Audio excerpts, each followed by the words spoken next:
Y siguiendo con el tema de la vida en el Espíritu, en esta mañana quisiéramos compartir una palabra acerca de la experiencia práctica de vivir en el Espíritu.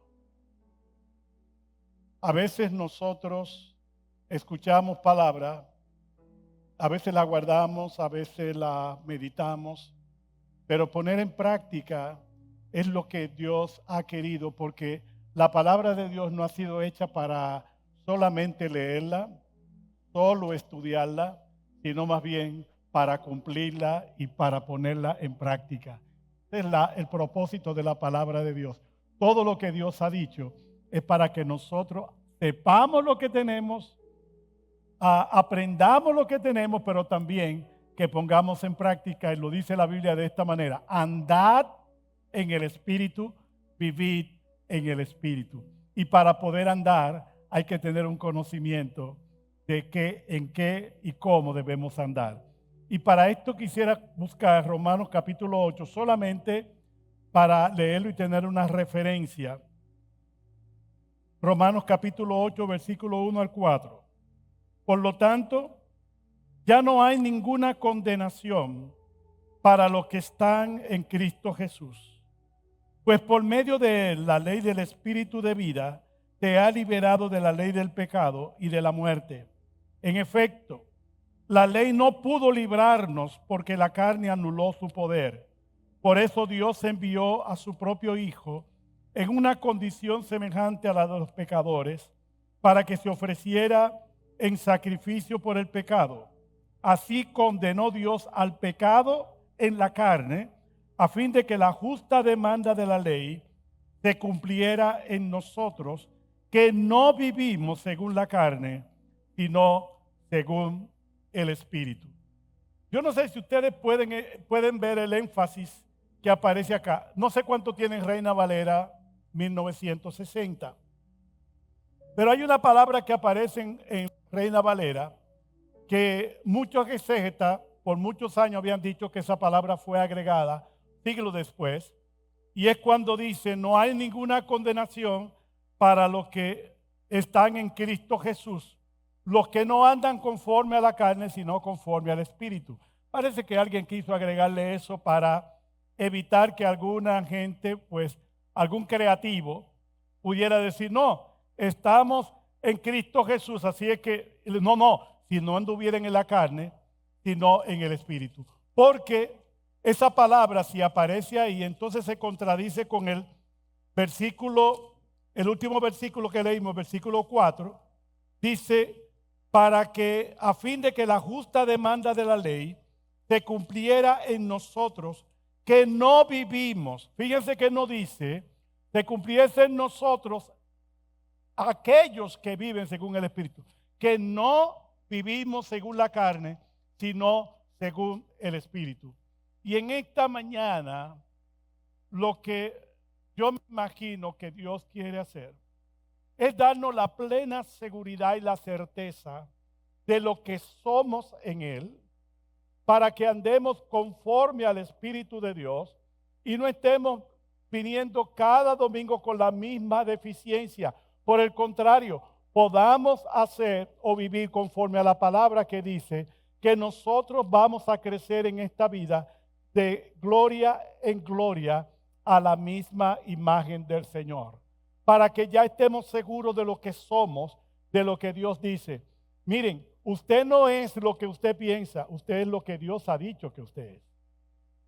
Eso somos nosotros. Y si usted quiere saber quién es usted, usted tiene que buscar la palabra de Dios, no en el mundo, sino en la palabra, porque es la que le va a decir a usted quién es usted, porque solamente el Señor que lo transformó, que lo salvó, que lo señaló, puede decir: ahora tú eres una nueva criatura. Las cosas viejas pasaron, he aquí, todas son hechas nuevas. Pero fíjense cómo dice la palabra: las cosas viejas pasaron. ¿Saben lo que a veces muchos entienden? Las cosas viejas están ahí, van pasando, pero como que no pasan de una vez, y todavía tenemos al hombre viejo viviendo con nosotros esa vieja naturaleza que parece ser por lo que uno ha escuchado y leído, no lo que dice la Escritura, lógicamente, que parece que Cristo en la cruz del Calvario noqueó a la vieja naturaleza. En vez de matarla, Él la noqueó. Y por eso después de salvo todavía nosotros estamos luchando contra esa vieja naturaleza que nosotros pensamos, analizamos que todavía está ahí. Pero fíjense lo que dice la palabra.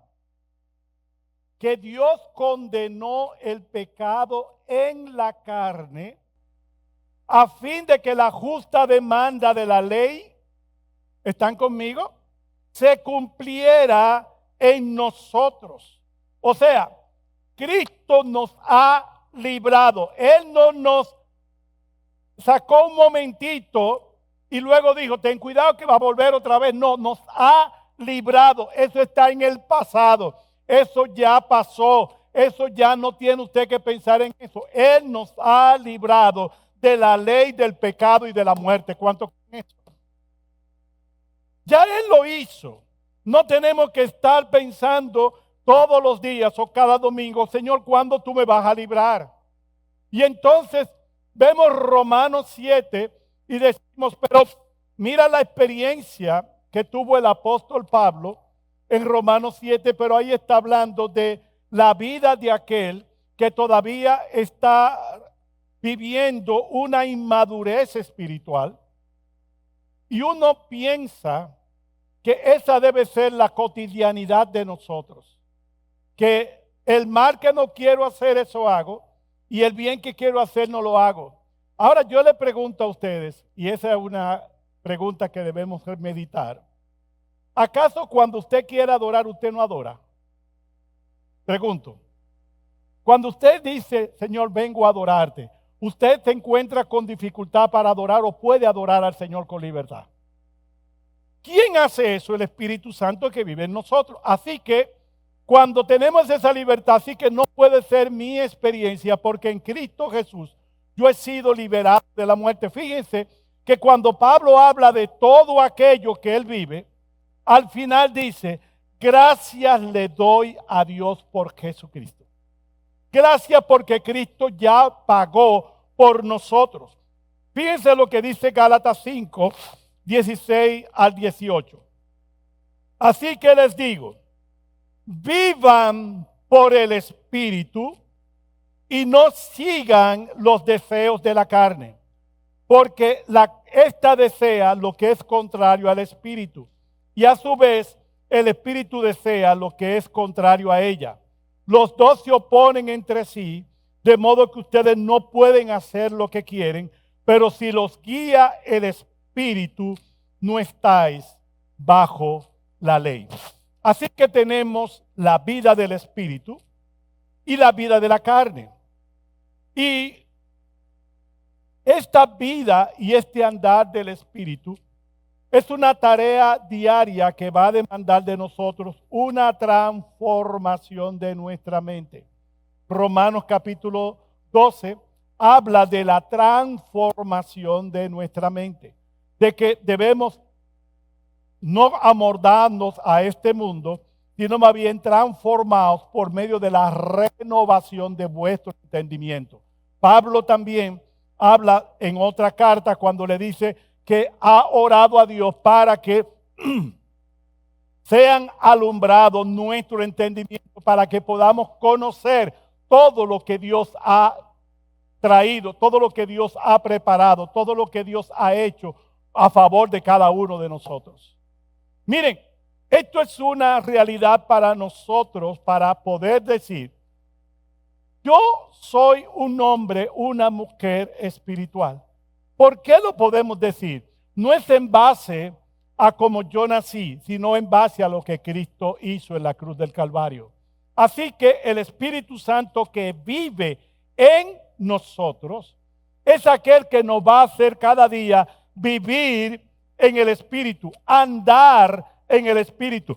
Esta es una actividad que tenemos que tener a diario y que es posible para cada uno de los hijos de Dios. Lo primero que tenemos que aceptar es que andar en el Espíritu se debe convertir en nuestro esfuerzo diario y eso nos fortalecerá para no seguir los deseos de la carne. A veces entendemos las cosas al revés. Sé que a usted le ha pasado que a veces nosotros lo que hacemos es a diario tratar de no cumplir los deseos de la carne para poder andar en el Espíritu. Pero es al contrario. La Biblia dice, andad en el Espíritu y no satisfagáis los deseos de la carne, porque al andar en el Espíritu, cada día se va fortaleciendo en mí, eso lo significa madurez, se va fortaleciendo la vida del Espíritu en mí y ya las cosas de la carne ya se están haciendo un poco a un lado y ya para mí me es cada vez más difícil pecar, más difícil desviarme, más difícil no seguir lo que Dios ha dicho y comenzar a argumentar. Esa vida del Espíritu es lo que garantiza que el creyente va a vivir exactamente lo que Dios ha determinado que él viva. Nosotros hemos sido hechos santos, hemos sido hechos perfectos y estamos caminando en una posición de santidad y en una posición de perfección hasta llegar a la estatura del varón perfecto. En ese proceso, cada día tenemos que depender totalmente del Espíritu Santo de Dios. Ese fue el problema de Adán, el no depender de Dios, sino en argumentar de tanto de Adán como de Eva. Pero sin embargo, cuando llega el segundo Adán, que es Cristo Jesús, cuando el diablo viene donde él a tentarlo para hacerlo caer en el mismo terreno donde cayó Adán, Cristo no argumentó con relación al enemigo. Simplemente dijo una palabra, que es la palabra que nosotros debemos tener siempre en mente. Escrito está. El hombre de Dios, el hombre espiritual, tiene que vivir conforme con la forma de pensar como lo está guiando el Espíritu Santo. En otras palabras, es lo que escrito está. A veces uno dice, pero esto es muy sencillo. Escrito está así, pero el problema es que cuando nosotros no dejamos que la vida de Cristo se manifieste, tenemos tantas dificultades que ustedes no se imaginan todo lo que a diario la carne nos puede traer. Eso en primer lugar. En segundo lugar, esta vida espiritual tenemos que vivirla por fe. Y por fe tenemos que aceptar que hemos muerto al pecado. Por tanto, este no debería tener poder sobre nosotros. Yo algunas veces le he preguntado a alguna persona y lo que me dicen hermano, lo que pasa es que el hombre pecaminoso carnal no se ha muerto, sino que está ahí y hay que tener cuidado porque en cualquier momento va a surgir. Entonces la pregunta es, entonces, ¿qué fue lo que Cristo mató en la cruz del Calvario? ¿Ya ha preguntado usted eso? Que Cristo crucificó al hombre pecaminoso carnal en la cruz del Calvario. Así como Adán le transmitió el hombre pecaminoso carnal con la ley del pecado y de la muerte, Cristo en la cruz del Calvario no solamente termina con eso, sino que nos transmite la ley del pecado y de la vida. Ahora, cuando esa ley del pecado y la vida está en nosotros, podemos decir como Pablo, ya no vivo yo. Ya no vivo yo. La pregunta es, si usted piensa que todavía el hombre carnal está viviendo en usted, entonces tendría que eliminar este versículo y decir, ya no vive el hombre carnal en mí, sino que vive Cristo en mí. Tendría que eliminar eso y decir, el hombre carnal está ahí, ya Cristo lo noqueó en la cruz del Calvario, pero él todavía está ahí. Todavía se desmayó por un tiempo Y desde que me viene la primera tentación, ahí viene y surge y digo yo, ¿tú ves que no estaba muerto? Pero realmente el hombre pecaminoso está muerto en nosotros. Ya no vivo yo. Por lo tanto, la Biblia dice que nosotros andamos en el Espíritu. Mi problema a veces es conocimiento, transformar y poder entender que ya yo he muerto, amado. ¿Podemos entender eso? Ya yo he muerto. A veces uno le resulta un poco difícil de entender, por cuanto a veces el enemigo, el mundo, y a veces hasta algunas personas nos dicen, ¿y tú crees que el hombre viejo ya murió? Tú no ves lo que tú hiciste, sí, pero eso es producto de la vida anterior que yo tenía y me vinieron esos pensamientos y yo le hice caso al pensamiento. Pero eso no significa que el Espíritu Santo no vive en mí y que el hombre viejo ha muerto. Yo soy un hombre santo. Yo estoy en una transformación cada día. Cada día yo voy a ser más santo. El que es santo, santifíquese todavía. Y cada día Dios me va a llevar a la perfecta, a la completa perfección del varón perfecto que es en Cristo Jesús, Señor nuestro. Ahora, como la vida de Cristo es la que fluye a través de nosotros, y nosotros lo recibimos a Él y Él es nuestro Salvador y mató al hombre viejo, nosotros lo que tenemos que hacer es desechar todo pensamiento de argumento en contra de lo que la palabra de Dios dice. Cuando uno empieza a argumentar, y yo sé que esto le ha pasado a mucha gente, empieza a apartarse de la vida del Espíritu y a querer hacer las cosas independientemente de Dios. Por ejemplo, ¿a cuántas personas conocen ustedes que se les rompe una pierna, en un accidente o cayéndose, lo que sea? Y usted dice, eso no es malo, hermano, eso va a obrar para bien. ¿Qué creen ustedes que le va a decir? Le va a decir, bueno, hermano, yo sé que todo obra para bien. Ese es el argumento, eso es lo que nos aparta de la vida del Señor. A uno le pasa algo, está pasando por una crisis, yo no sé cuánto le estarán pasando aquí ahora, pero la idea siempre de uno es razonar para tratar de buscar una ventaja o quejarse de eso que le está pasando. Imagínense ustedes que usted andando en el Señor, leyendo su palabra, orando, asistiendo a los cultos, y cuando viene a ver tiene una pérdida, lo botan del trabajo, se le pierde algo, algún ladrón entra a su casa y le roba. Yo recuerdo una hermana que me dijo, y yo que le dije a Dios que me cuidara la casa, y me robaron, y perdí todo esto. Entonces yo no sé cómo a mí me pasan estas cosas, pero la Biblia dice que todo obra para bien. Bueno, hermano, ven el argumento que nosotros usamos y por eso nos perdemos de las bendiciones de Dios. Imagínense ustedes que uno está sufriendo por alguna razón, alguna enfermedad, y lo que dice es que a ninguna enfermedad puede venir a mí, yo no tengo que sufrir de nada, parece que usted ya no se va a morir de este cuerpo, que dice la Biblia que se va deteriorando, que se va desgastando. Entonces, a usted le viene una enfermedad y usted ora al Señor, y en vez de entender que el propósito de Dios son las aflicciones, usted no abraza las aflicciones con fe, sino que por el contrario empieza a argumentar y empieza a decir, Señor, ¿por qué me pasa esto a mí? Y en vez de vivir en el Espíritu, empieza a argumentar con el Señor acerca de las cosas que le están pasando, cuando debería más bien decir, Señor, gracias.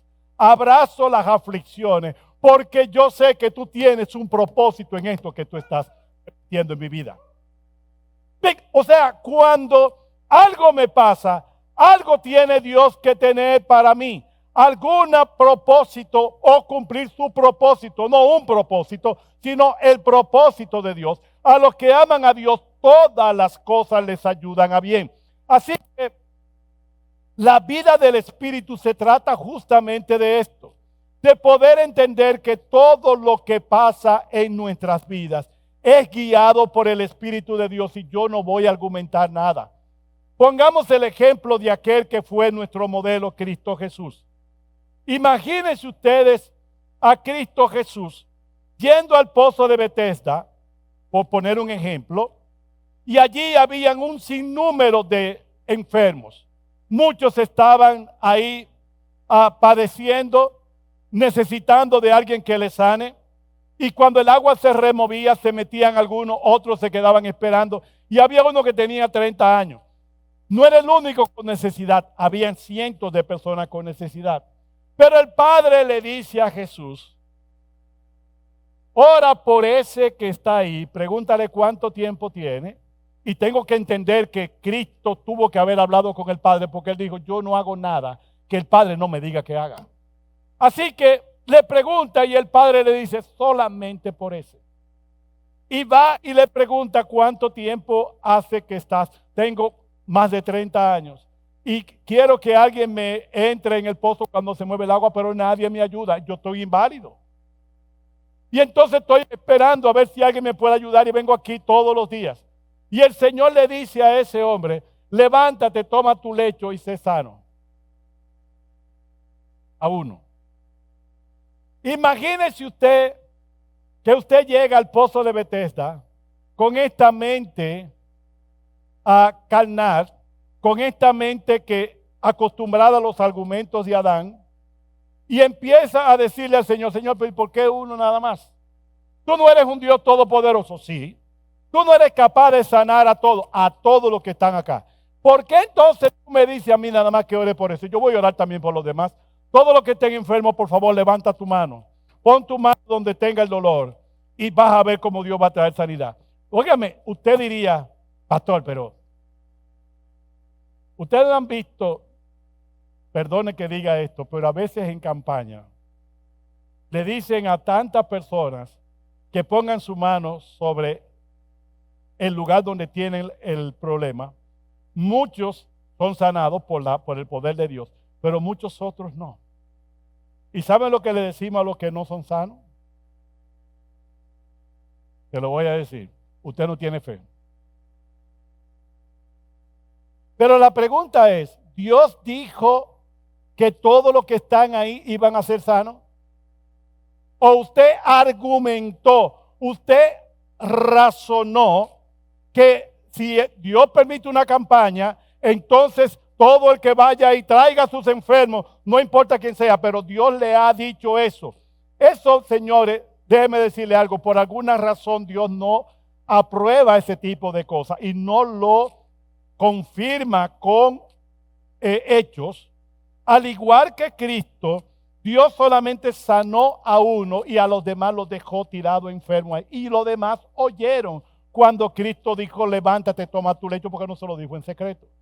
Así que pudieron haber dicho, Señor, y entonces nosotros, el Padre me dijo que orara por él y por él yo estoy orando. Esa es la vida del Espíritu. Es una vida que no es comprendida ni por los hombres ni por la mente humana. Es una vida que solamente se entiende por fe. Es una vida que se vive en fe y por fe, de manera tal que cuando usted actúa como alguien que vive en el Espíritu, a usted la gente no lo va a entender. No importa que la gente no me entienda, yo lo que quiero es que me entienda Dios, que fue quien me llamó y fue quien me libró del pecado. Él es quien me tiene que guiar. Por él yo voy a vivir, por él yo voy a manifestar la vida de él en los demás. Para que cuando algo se salga de lo normal, entonces no esté buscando argumentos ni echándole la culpa a otros, ni al enemigo tampoco. Ustedes no se dan cuenta que es la mente de Adán la que está en eso, echándole la culpa a los demás. Eso es el diablo que quiere que yo haga esto. O es, yo no debía haber salido tan temprano, por eso me pasó esto. Y empezamos a buscar argumentos en vez de ir directamente a donde el Señor. Padre, ¿qué tú me quieres enseñar a través de todo esto? Esa es la vida del Espíritu. Y si la gente dice, yo no tengo tiempo de poder preguntarle a Dios. Cada vez que me pase algo, tengo yo que estarle preguntando a Dios. Bueno, yo le pregunto, ¿y cuánto tiempo empleamos con el celular hablando o leyendo las cosas que otros mandan a decir? Y estamos llenando nuestra mente de tantas cosas que dice el mundo y llenándola muy poco de lo que dice Dios. La vida en el Espíritu es una vida por fe, en fe, y se vive conforme a lo que Dios ha dicho. Ahora, cuando nosotros estamos directamente viviendo una vida espiritual, usted posee dos mentes. La primera de las mentes que usted posee es la mente de Cristo. ¿Cuánto creen eso? Nosotros tenemos la mente de Cristo. ¿Qué significa tener la mente de Cristo? Es un elemento teórico, subjetivo, que solamente sirve para adornar un poco el grupo de conocimiento que tiene un creyente. ¿O esa mente de Cristo es lo que nos va a nosotros a ayudar en cada situación? Poder pensar como Cristo piensa, que es tener la mente de Cristo, y no necesariamente como piensa el mundo. Nosotros no tenemos la mente del mundo, tenemos la mente de Cristo. Por otro lado, está la mente argumentativa del ser humano, la misma que usó Adán en el jardín del Edén. Ustedes sabían que Adán en el Edén no tenía naturaleza pecaminosa. El pecado todavía no había entrado al mundo. El pecado entró después de la desobediencia. Pero antes de la desobediencia ellos comenzaron a argumentar. Y eso es lo que a nosotros nos pasa. Esa es la lucha que tenemos. Por eso dice en 2 de Corintios capítulo 10, llevando todo pensamiento a la obediencia a Cristo. En otras palabras, todo lo que venga a su mente, llévelo a la obediencia a Cristo para poder hacer las cosas que el Señor haría, porque usted está pensando con la mente del Señor. Usted es un ser espiritual. Ahora, déjeme decirle algo que para mí fue trascendental entender esto. Y es que nosotros no tenemos naturaleza humana, carnal, pecaminosa y naturaleza espiritual. No tenemos dos naturalezas, tenemos una sola. Piensen en esto. Si nosotros tenemos una sola naturaleza, que es la naturaleza espiritual, la pregunta es, entonces, ¿qué pasó con mi naturaleza humana, pecaminosa y carnal? ¿Alguien puede decir dónde está esa naturaleza? ¿Está también dentro de mí? O sea, ¿tengo dentro de mí dos naturalezas?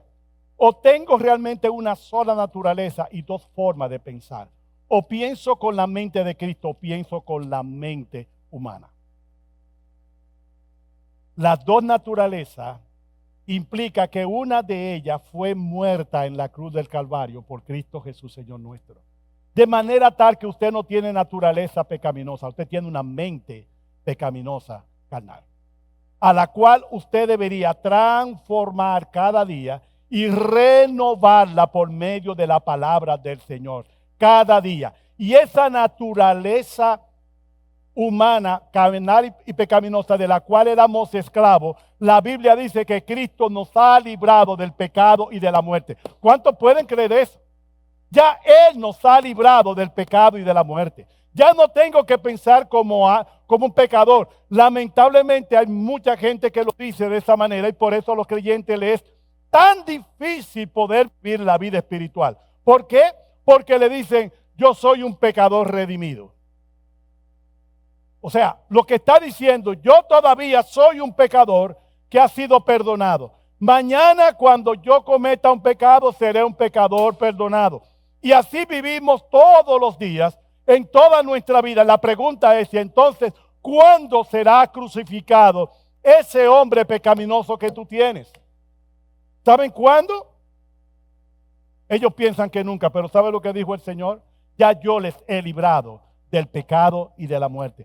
Yo les he dado una ley del espíritu de vida. Por lo tanto, esa ley del pecado y de la muerte ha sido echada de vosotros. Yo he echado de vosotros el hombre pecaminoso carnal. Ya no vivo yo, mas vive Cristo en mí. O sea, el hombre de pecado ya fue crucificado en la cruz del Calvario. Tenemos que creerlo por fe. El problema es que nosotros argumentamos porque estamos acostumbrados a lo que ven nuestros ojos, a lo que oyen nuestros oídos, a lo que palpamos y a lo que gustamos. Por eso es que a veces la tentación que viene como algo bueno, como un dulce que viene a nuestras vidas, nosotros nos dejamos llevar por lo que ven nuestros ojos, por lo que oyen nuestros oídos, por lo que palpamos, en vez de acercarnos al Señor. Lo que hacemos es comenzar a argumentar y a decir, bueno, yo sé que esto no es tan malo como se puede decir, pero el problema es que me aparta del propósito del Señor. Y volverse al Señor a veces se nos hace tan difícil, pero déjeme decirle algo. Hay algo que Cristo ha hecho de usted una gente espiritual. Usted lo puede entender eso. Puede decirle al Señor, Señor, yo soy espiritual. Puede decirlo. Repítalo conmigo, yo soy espiritual. A ver. Véalo, yo soy espiritual en Cristo. Él me ha dado una nueva naturaleza. El mundo no lo va a entender, no lo va a entender. Pero yo sí puedo entender que lo que Dios ha hecho para mi vida es una bendición tener esto que Dios me ha dado, pero eso tengo yo que aceptarlo por fe. Por eso dice Romanos capítulo 6, ¿perseveraremos el pecado para que la gracia abunde? ¿Cuál es la respuesta? En ninguna manera, porque lo que hemos muerto al pecado, ¿cómo viviremos aún en él? Sabiendo esto, que nuestro viejo hombre fue crucificado en la cruz del Calvario. Sabiendo esto, entendiendo esto, contándonos entre los que murieron, ya yo morí, ya yo no vivo, yo no tengo argumento. La gente puede decirnos lo que sea. Y hasta hay momentos en que nos hacen pensar otra cosa cuando la mente de Cristo está ahí. Y solamente tenemos que responder, escrito está. Ustedes no se imaginan cuántas cosas el mundo nos hace que nosotros estemos pensando y diciendo, sí, pero yo sé que hay muchos argumentos y a mí en esto todo tiempo que yo he estado pastoreando, yo he estado oyendo tantos argumentos que aparentemente son lógicos, y cuando usted por la palabra le puede aclarar, mira, la palabra de Dios dice esto. ¿Saben lo último que alguien me dijo? Que eso para mí fue el colmo de los colmos de los argumentos. Lo que me dijo fue, sí, pero eso se lo escribió Pablo a los Gálatas, no a mí. ¿Sabe lo que significa eso? Yo no lo voy a hacer porque eso no me lo escribieron a mí. No dice que fue a mí, dice que fue a los Gálatas. Cuando Pablo dice, oh Gálatas insensatos, le está hablando a ellos, no a mí. Y de esa manera tomamos las escrituras, argumentamos y nos perdemos de la vida gloriosa en el Espíritu. Nosotros somos seres espirituales. Podemos vivir en el Espíritu. Podemos vivir gozosos cada día.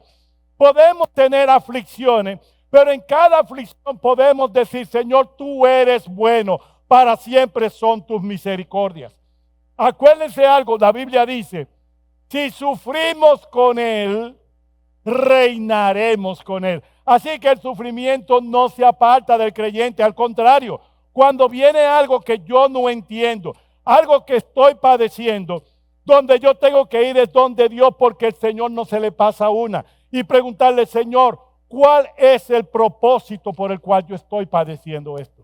¿Y saben qué? Dios habrá de darle aclaración a cada uno de ustedes.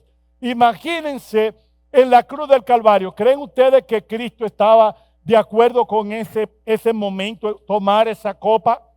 Lo dijo, Padre, si quieres, pasa de mí esta copa. Pero aclaro, que no se haga mi voluntad, sino la tuya. Y después que oró al Señor, que el Padre le dijo, tienes que beber esa copa, que para poder entenderlo, esta copa era lo peor que podía pasar. Todo el pecado. Imagínense ustedes, uno no podía con el pecado de uno mismo. Imagínense ustedes el pecado de toda la humanidad, de todos los tiempos, venir sobre Cristo. Y en ese cuerpo de carne, Dios tratar el pecado con toda su ira en el Hijo de Dios. Y después se acerca a sus discípulos y les dice, la copa que el Padre me ha dado, ¿no la he de beber? La vida en el Espíritu a veces parece una vida de conformidad. A veces, no, este se conforma con todo. Mira, incluso hasta sus recursos lo usa para darlo a otro en vez de guardarlo, en vez de hacer mejores inversiones. Lo que está haciendo es dándoselo a otro o dándolo en algún lugar, pero no entienden que cuando hacemos eso no es llevado por lo que alguien me dijo, sino por lo que dice la palabra.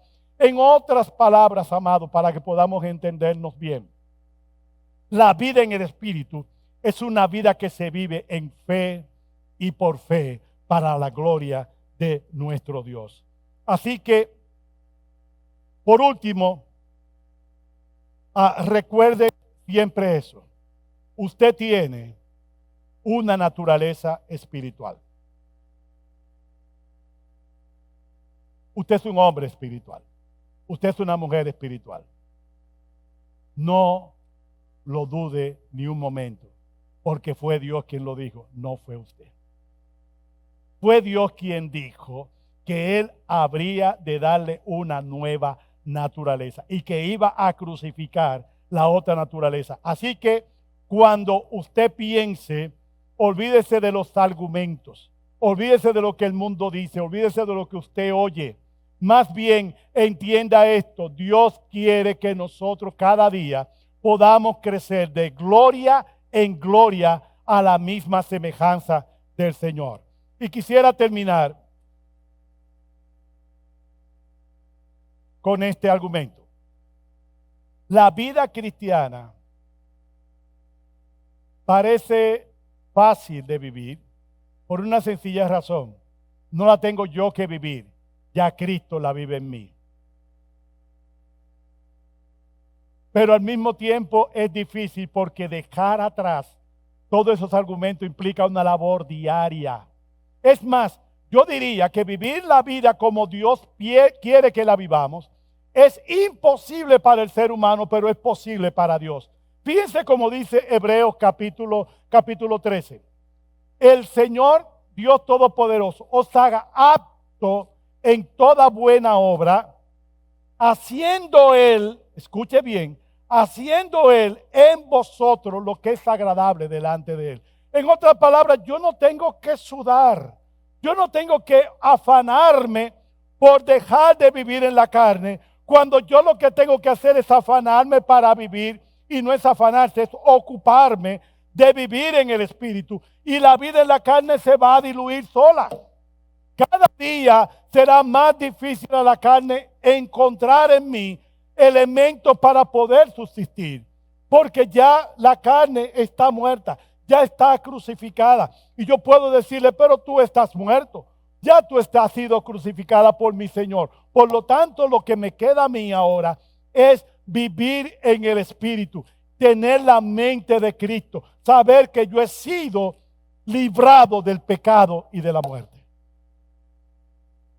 Segunda de Corintios capítulo 4, versículo 16 al 18. Dice en la Nueva Versión Internacional: por tanto, no nos desanimamos. Al contrario, aunque por fuera nos vamos desgastando, por dentro nos vamos renovando día a día. Pues los sufrimientos ligeros y efímeros que ahora padecemos producen una gloria eterna que vale muchísimo más que todo sufrimiento. Así que no nos fijamos en lo visible, sino en lo invisible, ya que lo que se ve es pasajero, mientras que lo que no se ve es eterno. Vivimos no por lo que vemos, sino por la fe. La fe es la certeza de lo que se espera, la convicción de lo que no se ve. Y nosotros no vivimos por lo que vemos, sino que vivimos por fe, mirando las cosas que no se ven. Que el Señor pueda traer conciencia y entendimiento de lo que significa que ya yo estoy muerto, que ya no vivo yo. Que cuando surja esos pensamientos, poder pensar, esos pensamientos que yo tengo son pensamientos de la vida pasada, que ya ha pasado en mí. Ahora yo tengo que tomar esos pensamientos y llevarlos cautivos a la mente de Cristo, a los pies de Él, en obediencia para poder entender todo lo que Dios quiere hacer en nuestras vidas. La vida en el Espíritu es una vida bien simple. Solamente debo dejar que Dios, que el Señor, que el Espíritu Santo la viva en mí.